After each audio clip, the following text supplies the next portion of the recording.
kalau misalnya di tingkat, konsumsi itu Mas, baik itu konsumsi oleh bisnis seperti restoran, hotel, atau mungkin konsumsi di tingkat individu atau rumah tangga itu kira-kira ada faktor apa yang mempengaruhi besar atau kecilnya sampah makanan yang dihasilkan itu, Mas? Kalau di tingkat konsumsi ada sekitar 7 ya, ada 7 penyebab dari sampah makanan. Yang pertama adalah tingkat pendapatan. Biasanya yang Oh, tingkat pendapatannya lebih tinggi, lebih royal, belanjanya mmm, banyak gitu ya, sehingga iya nyisa gitu ya, nggak makan semua.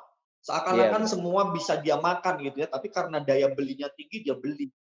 Kemudian demografi masyarakat, desa, kota itu beda, pola konsumsinya beda dan ini sangat terpengaruhi oleh demografi masyarakatnya juga.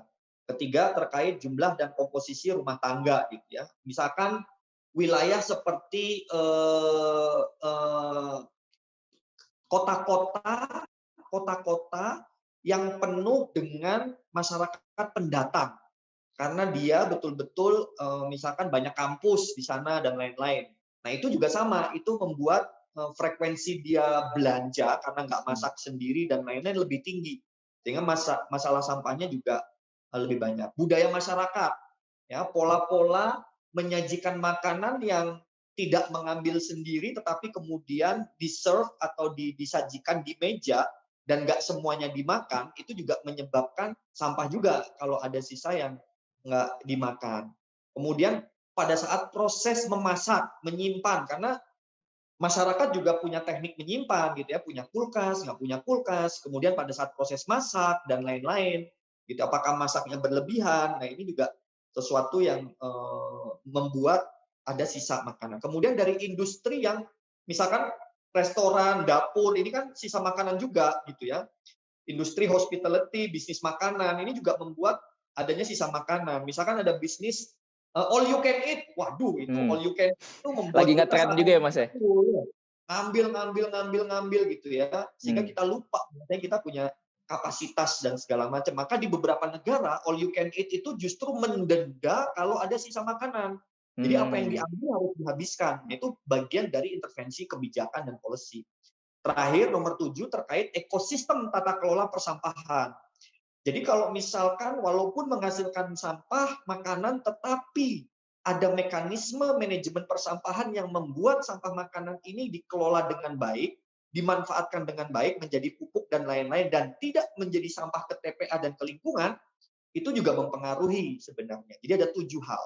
mmm, oke, Mas. Nah, tadi tuh udah disinggung juga masalah intervensi kebijakan juga, karena kan faktor ini beragam banget dan setiap aktor seperti mau, konsumen yang pebisnis atau mungkin konsumen individu ataupun retailer itu kan faktor berbeda-beda dan banyak sekali. Nah, tadi masalah intervensi kebijakan ini kan seharusnya, eee, gimana pemerintah itu, menyasar beberapa faktor atau, 1 atau lebih faktor itu kemudian menjadi celah untuk, upaya untuk, seharusnya menyelesaikan permasalahan, sampah makanan ini. Nah, tapi kan kenyataannya sampah makanan ini mungkin trennya sampai sekarang masih terus meningkat ya, Mas, jumlahnya juga masih besar kayak gitu. Nah, kira-kira, menurut Mas Hano nih, apakah ada, eee, kondisi existing maksudnya, dari pemerintah, entah itu regulasi atau kebijakannya yang berlaku sekarang ini, menjadi penyebab atau kalaupun bukan penyebab, menciptakan,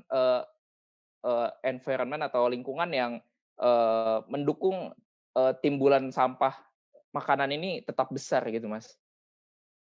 Ya, menurutku sebenarnya kita sudah punya beberapa peraturan dan regulasi yang bisa menekan dan mendorong, penurunan sampah makanan maupun, kehilangan pangan ya, food loss dan food waste. Salah satunya adalah undang-undang, tentang persampahan. Mmm, Jadi sebenarnya undang-undang kita itu punya, kalau ini yang hilang dalam sistem itu adalah law enforcement-nya. Kita oke tidak kemudian membangun strategi dan juga, sebuah manajemen implementasi law enforcement. Kita oke. udah punya undang-undang persampahan, kita punya peraturan pemerintah dan lain-lain gitu ya, sehingga sebenarnya kalau ini diterapkan, itu mendorong dan mempengaruhi pola konsumsi masyarakat dan pola manajemen persampahannya. Contoh nih Mas ya, bahwasanya kalau kita tidak boleh buang sampah sembarangan dan juga tidak boleh membakar sampah dan kita TPA wajib ditutup yang open dumping karena open dumping itu murah meriah gitu sehingga kita cuma numpuk gitu aja. Jadi tidak ada konsekuensi berarti bagi penghasil sampah. Jadi kalau aku menghasilkan sampah banyak versus aku menghasilkan sampah sedikit, sama saja nggak begitu Iya, ada konsekuensinya gitu loh. iya Nah benar. kalau TPA betul-betul ditutup yang open dumping dan harus sanitary landfill, maka butuh biaya, butuh cost untuk mengelola sampah tersebut. Itu dari sudut pandang pengelola TPA atau pemerintahnya. Dari sudut pandang masyarakat, karena nggak boleh buang sampah, nggak boleh bakar sampah sembarangan, maka kalau dia menghasilkan sampah banyak, pasti butuh pihak ketiga, baik itu pemerintah ataupun swasta untuk mengangkut sampahnya. Dan pasti nggak gratis, karena ada law Iya. enforcement yang tidak memperbolehkan semua pihak buang sampah sembarangan. Nah, secara otomatis kalau hukum atau undang-undang dan peraturan pemerintah yang ditegakkan, itu akan membangun ekosistem manajemen sumber daya atau material dan manajemen persampahan. Bayangkan gini aja, Mas. Di Korea Selatan misalkan atau di Taiwan, itu jelas bahwasannya sampai ada kebijakan sampah organik dilarang masuk ke TPA. Yang kedua, Hmm.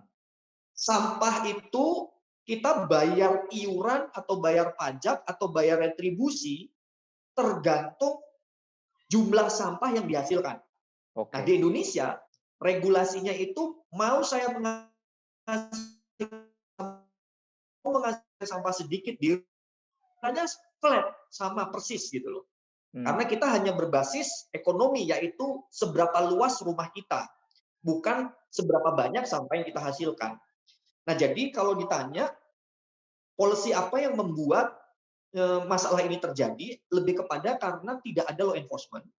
Yang kedua pasti kita masih bisa menganalisa dan kemudian menyusun opsi-opsi kebijakan yang lebih agresif supaya sampah makanan ini bisa ditekan dan dihindari.